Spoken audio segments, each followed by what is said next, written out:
Sebelum kita membahas tujuan pembelajaran IPA dan hakikatnya, adik-adik semua nanti kan insya Allah akan menjadi guru ya. Ya. Dan tidak menutup kemungkinan adik-adik akan memegang mata pelajaran IPA yang akan diajar ya. Nah, sebelum itu saya ingin bertanya kepada adik-adik, apa yang terlintas di pikiran adik-adik kalau mendengar kata IPA? Anatomi. Alam. Ya, anatomi. Botani. Rumit. Menyenangkan. Rumit. Apa juga? Fisika. Kata-kata ilmiah ya? Ya. Kimia. Nah, di IPA itu ada banyak sekali kata-kata ilmiah yang digunakan. Nah, yang bilang rumit itu sebelum kita melihat video, saya berharap setelah kita membahas tentang hakikat dan tujuan pembelajaran IPA ini, adik-adik akan paham tentang apa yang dimaksud dengan IPA dan hakikatnya. Kemudian itu bagaimana karakteristik selanjutnya, bagaimana karakteristik IPA itu di tingkat NTI. Kemudian apa tujuan pembelajaran IPA di NTI. Kemudian bagaimana IPA itu kita kaitkan terhadap keislaman. Kita lanjut. Nah, tadi ada yang bilang kalau mendengar kata IPA ada alam, anatomi, rumit, ilmiah. Nah, supaya adik-adik tidak takut nanti mengajar IPA. Jadi baik, sebelum kita lanjut ke pembahasannya, agar adik-adik memiliki pandangan bagaimana mengajar IPA nanti ketika sudah menjadi guru, mari kita simak video singkat ini.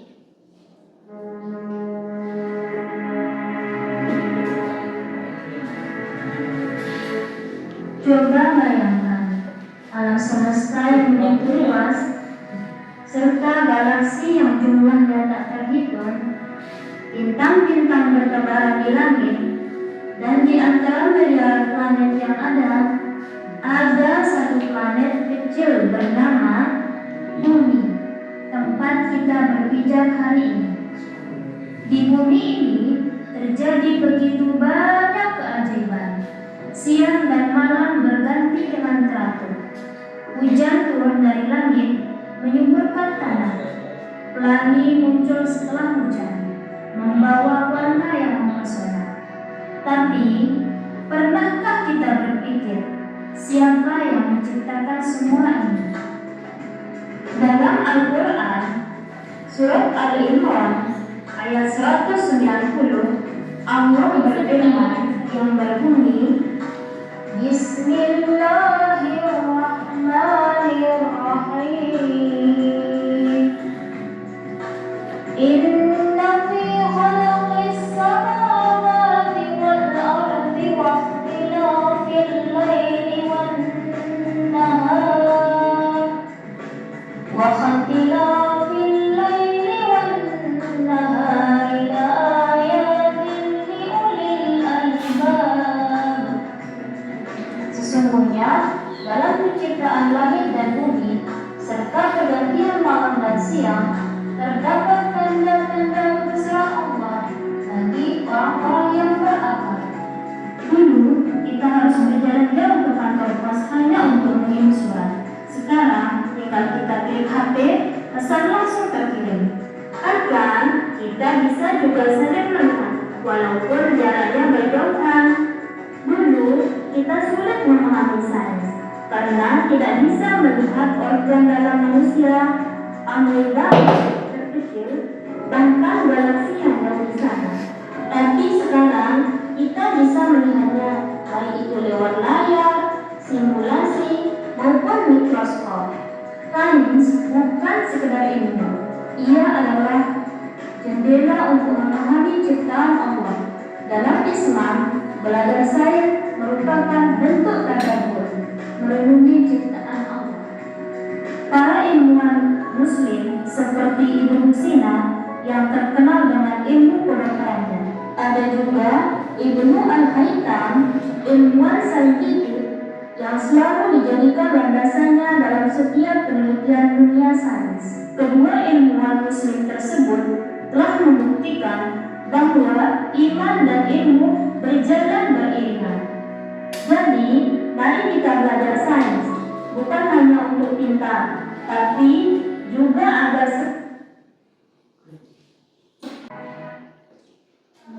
Ya baik, itu sedikit video tentang pembelajaran sains, gambaran pembelajaran sains. Nah, setelah melihat video ini, apakah masih takut untuk mengajar IPA nanti ketika sudah jadi guru? Tidak. Nah, aman ya, aman. Baik, tidak usah takut mengajar sains ya, karena ada banyak alat bantu yang kita bisa gunakan sekarang untuk menyampaikan materi kita ke peserta didik kita. Misal kalau nggak ada contoh materi yang disampaikan secara konkret, kita bisa mendownload video itu dengan menyaksikan seperti tadi, kayak organ dalam tubuh manusia kan kita tidak mungkin membelah teman kita untuk melihat organnya secara langsungnya, jadi kita bisa melihat video. Kemudian seperti tadi ada galaksi ya, galaksi yang jauh di sana. Mungkin kita belum mempunyai uang untuk pergi ke sana ya. Nah, kita bisa mencarinya lewat video juga ya. Baik. Nah, kita berlanjut bahwa sumbernya IPA itu adalah kumpulan ilmu yang pengetahuan sistematik tentang gejala-gejala yang diperoleh melalui proses ilmiah seperti observasi, eksperimen, dan penalaran secara langsung. Kemudian lanjut. Kemudian tentang hakikat IPA itu. Nah, hakikat IPA itu ada setidaknya ada 3 ya. Ada sebagai produk, sebagai proses, kemudian sikap ilmiah, dan kalau di IMI itu harus diajarkan sesuai dengan tahap berpikir siswa, karena kita tahu kalau DMI itu tingkat pengetahuan anak itu dikenal dengan kognitif dengan konkret ya. Jadi menyampaikan IPA itu, materi IPA itu kita sampaikan dulu di hal-hal yang nyata ya, baru kita berpindah ke lain. Misal kalau kita mengajar tentang model-model atau struktur daun, nah kita jangan langsung mensajikan dengan video, ajak dulu di sekitar kita, karena untuk mempelajari daun itu banyak kan di lingkungan kita, yang konkret dulu baru berpindah ke lainnya. Terus lanjut.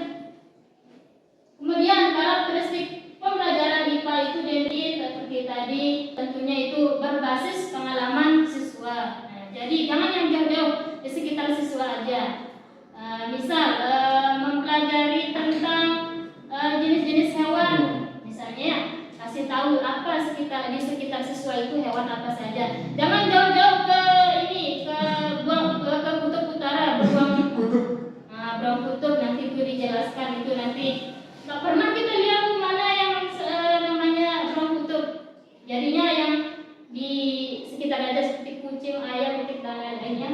Kemudian menggunakan pendekatan ilmiah, maksudnya itu ajak siswa itu untuk meneliti atau kata lainnya meneliti itu. Mengeksplor secara langsung ya, jangan di dalam kelas saja, tapi ajak untuk keluar, eksplor apa yang misalnya melihat perbedaan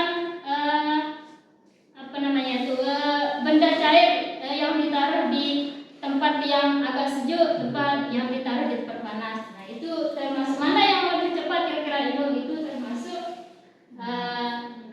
meneliti. Terus kemudian terintegrasi dengan nilai-nilai agama dan kearifan lokal. Nah, seperti tadi di video itu, nah jangan hanya menyampaikan ilmu pengetahuan saja, tapi kaitkanlah dengan nilai-nilai agama ya, supaya agar anak-anak itu selain mengetahui tentang alam juga mensyukuri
dan kepedulian terhadap lingkungan. Jadinya ada rasa peduli dengan misalnya tidak membuang sampah sembarangan atau merawat tumbuhan itu sendiri.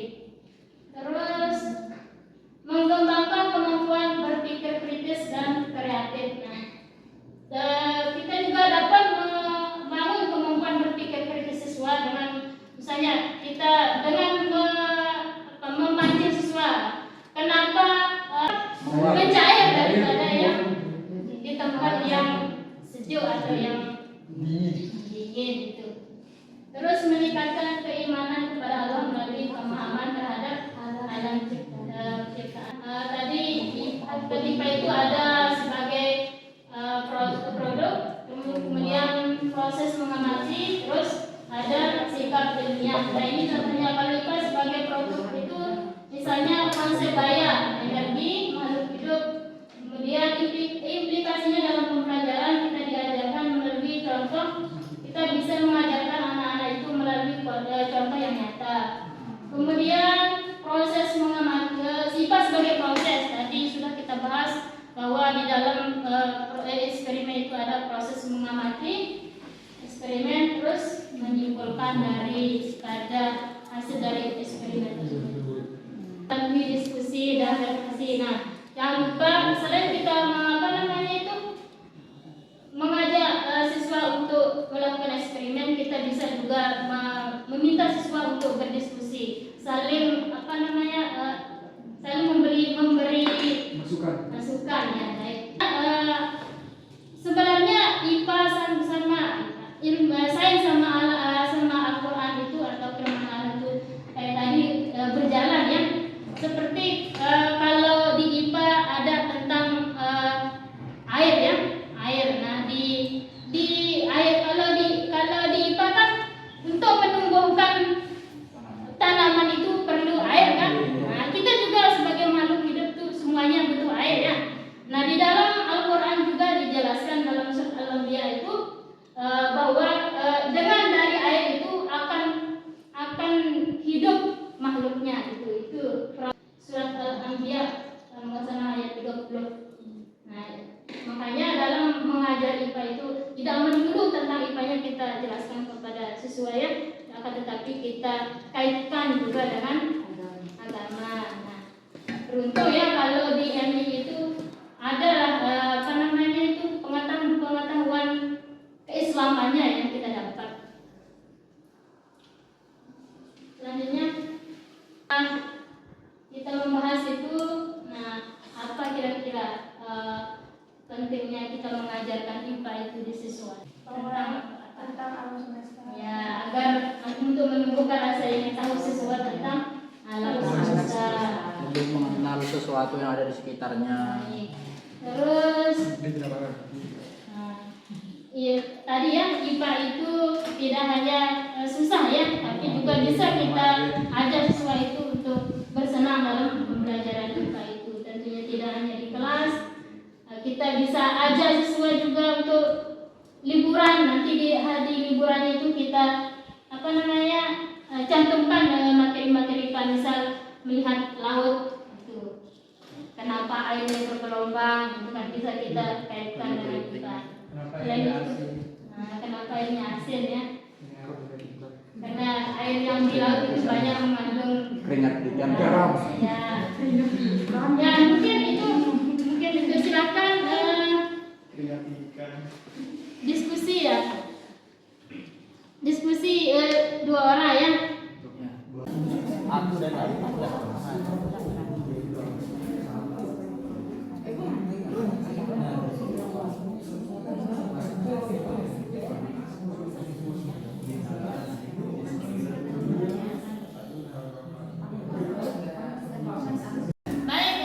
sudah didiskusikan. Ada yang bisa menyampaikan apa hasil diskusi tadi? Silakan.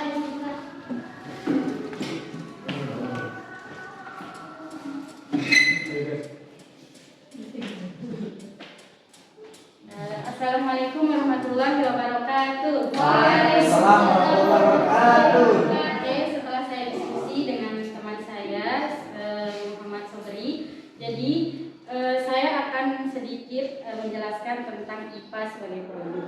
IPA sebagai produk itu maksudnya hasil-hasil dari proses ilmiah yang dibuktikan secara luas, seperti konsep, fakta, dan juga teori. Nah, jadi cuma itu hasil dari diskusi saya dengan Sabri. Terima kasih untuk teman-teman. Assalamualaikum warahmatullahi wabarakatuh. Waalaikumsalam. Kita kasih tadi sudah disampaikan bahwa IPA sebagai produk ya. Kemudian ada yang ditanyakan mungkin tentang materi yang tadi. Kira-kira setelah penjelasan yang tadi ada yang ingin bertanya? Masa beri? Saya boleh Bu bertanya? Boleh. Izin Bu bertanya Bu. Kita belajar tentang IPA Ya. kan dan juga tentang agama tadi Bu. Ya. Kira-kira apa salah satu contoh hubungan IPA dan agama dalam kehidupan sehari-hari? Nah, baik dalam kehidupan sehari-hari ya. Nah, dalam kehidupan sehari-hari itu tentunya ada semua pernah menjalani adanya kehidupan siang dan malam kan? Nah, itu sudah diatur dalam dalam Al-Quran tentang adanya siang dan malam itu. Kira ada yang tahu di mana firman-Nya? Ada di Yang mana itu? Tadi yang Ibu Suwan membaca di video itu ya, Al-Imran pada ayat 190 itu telah diciptakan langit dan bumi, kemudian terjadinya pergantian siang dan malam. Itu adanya yang alam fenomena alam siang dan malam ini sudah dijelaskan dalam Al-Quran. Jadi apa yang ada di IPA sudah ada juga di dalam Al-Quran. Baik, itu mungkin ya. Oke, gambar. Terima kasih. Baik, mungkin sekedar ini untuk pertemuan hari ini ya. Semoga bermanfaat dan menjadi amal ibadah kita. Amin. Mari kita tutup pertemuan kita dan sama-sama baca alhamdulillah. Alhamdulillahirrahmanirrahim. Sekian, assalamualaikum warahmatullahi wabarakatuh. Waalaikumsalam warahmatullahi wabarakatuh. Ikram. Hayu. Assalamualaikum warahmatullahi wabarakatuh. Assalamualaikum warahmatullahi wabarakatuh.